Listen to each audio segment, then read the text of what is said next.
Mana bu video murojaatim Saida Mirziyoyevaga. Majbur bo'ldim murojaat qilishga. Iltimos, menga yordamingiz kerak, yordam beringlar.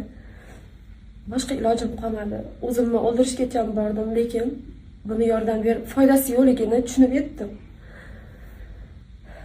Men Ilmira Baxtiyorovna, Chirchiq shahri 8-mikrorayon 49-66-xonadonda yashayman. 2024-yil sentyabr oyida Mirza Rahmon degan ismli bola meni nomimga kredit olib berishimni so'radi. Ishonchimga kirib, har xil va'dalarni berib, meni aldagan ekan, bilmaganman, men unga ishonganman. Ishonganim uchun shu kredit olib berishga rozi bo'ldim. Har oy to'lab berishni aytdi o'zi, to'lab beraman dedi.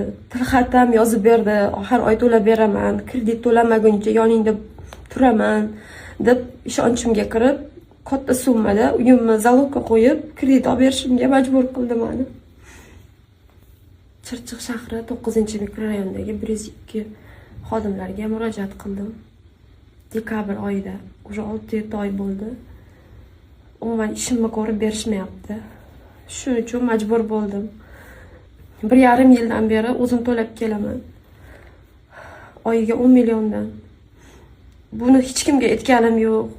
Hammasi ichimga yutib, ishlagan pulimni to'ladim. Bir tillalarimgacha sotdim.